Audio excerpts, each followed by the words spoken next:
Hey there, do you ever cheat in video games or have the habit of downloading random cheat sheets? If you haven't read the recent report from Activision, then this episode might be interesting for you. The video gaming industry is a popular target for various threat actors.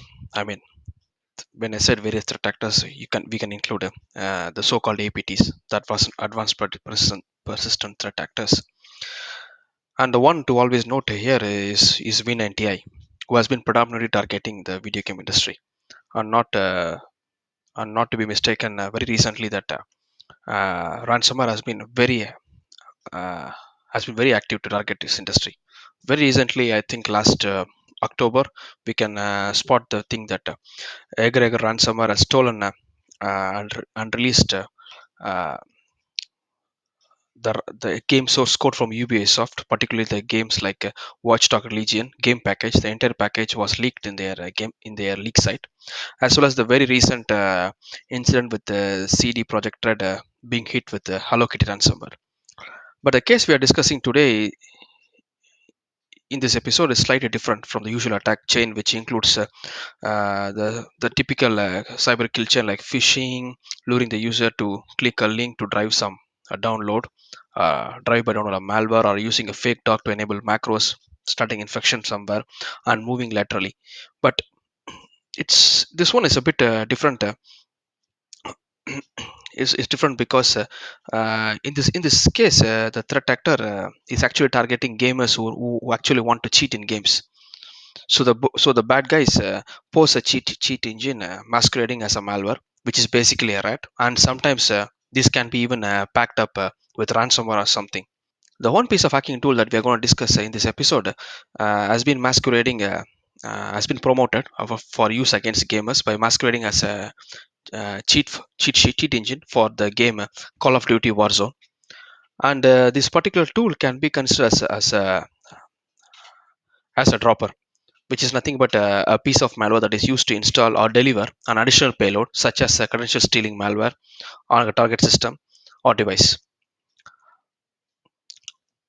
The dropper examined in this episode, or in the report which was mentioned by Activision, is called as the Cod Dropper version 1, which can be customized to install other more destructive malware or even ransomwares to target machines.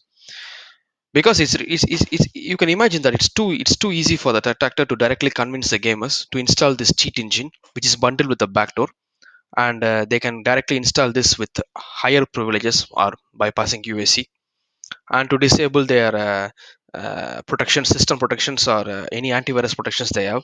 So it's like they from a threat actor point of view, that is very less effort for them. Just bundle the cheat engines with some backdoor and just deliver it so that the user himself will install it with higher privileges. But from the gamer's perspective, they are kind of blind here. I mean, if their motto is just to cheat in the games blindly, they will quickly try to install this cheat sheet to start using it in the games, etc. Until unless they really quickly examine by themselves whether the cheat engine is clean, the code be analyzing the code behind it, or checking it with any AV scan, etc. But most of the time, I think with the excitement to play the game or in a rush, they might not do these things. So where did it start?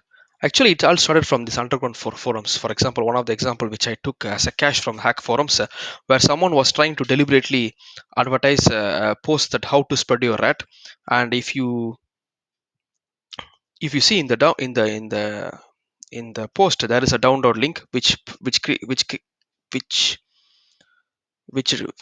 which has this Cod Dropper version 1 zip file with a password. Okay, and which deliberately says that our tool will generate a fake game sheet for cod, and it will bypass AV to download and run the payload in the background.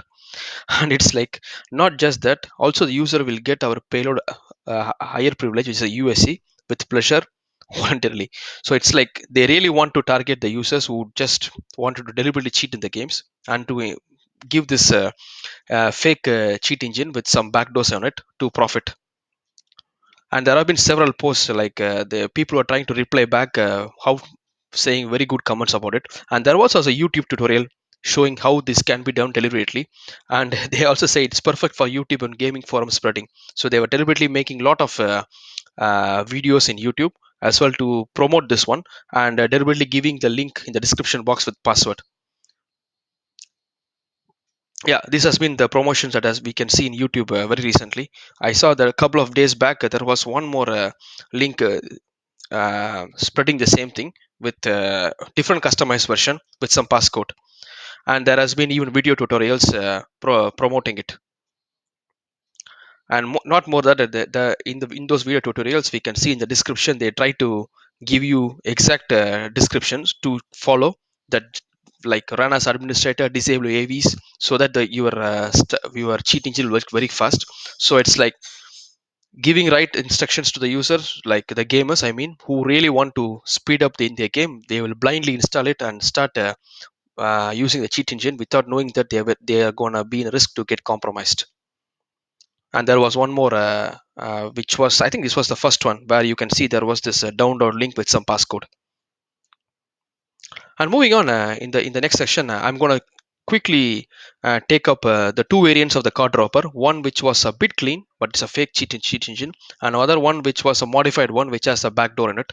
Both of the droppers are been with the .NET application, so we can quickly decompile it with the DNSPY and see what we can do there. So the one we are going to see here is the Cod Dropper and the Cod bin. So the Cod Dropper is actually the one that was actually advertised in the forums, which pretty much contains a fake cheat engine. We can see the pictures where it tries to enumerate a fake cheat engine, and pretty much this part of is the dropper, where this part of the Cod Dropper doesn't have any kind of RAT functionality or something.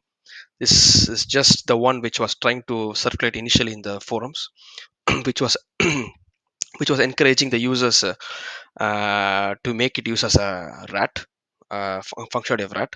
And the one is the cod-bin is the place where it began to circulate with rat functionality, and you can see it tries to emulate the same Call of Duty Warzone cheat pictures etc to get confidence from the user.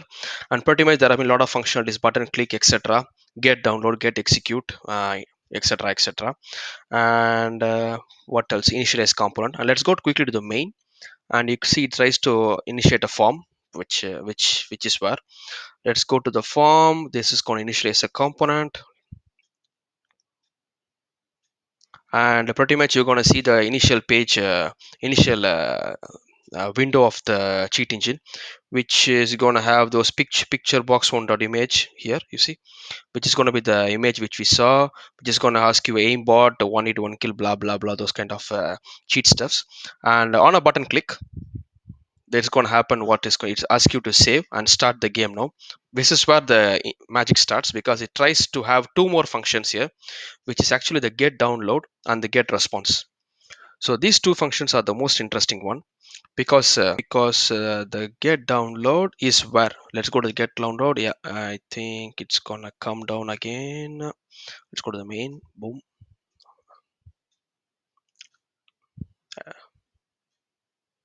Yeah, the get response. Yeah, the get response is where is, it's very simple, because you see it just tries to get arbitrary exe, which is the cheat engine.exe, and tries to save it in your current path using the get function. Pretty much very simple, nothing much, because the purpose of this .NET application is just to download an arbitrary executable, which has the rat functionality, and execute it. And pretty much you can see when I say execute, once the cheat engine.exe has been saved to the current directory, it's gonna call the form1.get execute. Boom, let's go to the get execute function, which is here. I think we can go down. Yeah, you can go down, which is a get execute. Pretty much simple. When once the cheat engine.exe has been saved, it's gonna create a new VB script, which is gonna be cheat engine.vbs in the temp folder. And what else is going to, it's going to initiate the double shooter scale. So it wants to have the access to make the OS shell command. It's going to sleep for some time. And what else, it's going to start the cheat engine or exe as a process and delete it. So pretty simple, right? It's going to be like 15 20 lines, 25 lines I would say. A rat functionality is implemented in a code in a fake cheat engine. And pretty much they can start using anything, ransomware, whatever you want, but pretty much straightforward, nothing complex to analyze here. So the one we have discussed now, the code part is going to be the most simplest one, I would say, But this can be even more destructible, because imagine someone packing this dropper with ransomware or any keylogger, etc. And I meant I use the word destructive, because the so-called threat actor has already convinced the user, in the sense convinced the user in the sense, who the user in our case is the person who wants to cheat in the game, to install the application with an admin privileges, or to bypass UAC, and to disable what kind of protections he has, if he has a ransomware, mm, any kind of system protections, to directly install it. But when it comes down to this level, the dependencies for a genuine cheat engine to work are the same to those needed by a malware, I would say, in terms of functionality. Because you need to disable system protections, need to be bypassed or disabled, and you need to have more privileges. Privileges needs to be escalated to allow programs to run correctly, and to have some lot of persistence, etc. While this method is really simplistic, it is ultimately a good social engineering technique, we can say, because uh, here, if you notice, this social engineering technique leverages the willingness of the target, I mean the players who want to cheat, because they are so eager to continue the game, they want to progress in the game, they want to cheat. So the threat actor is directly social engineering them, using them to voluntarily lower their security protections and ignore warnings, and potentially running a malicious software without the knowledge. I mean, this software can be in the machine, bypassing your AV, etc. It can be even a keylogger trying to log your keystrokes, whatever. It can capture everything you do on your machine, and it's a pretty dangerous one, I would say. We speak about all time. We speak about APTs, ransomware, etc. But this kind of simple trick can be destructive, targeting the gamers who are going to cheat. I think this should be the end of this episode, guys. I wish you happy gaming as well as a safe ones. Cheers.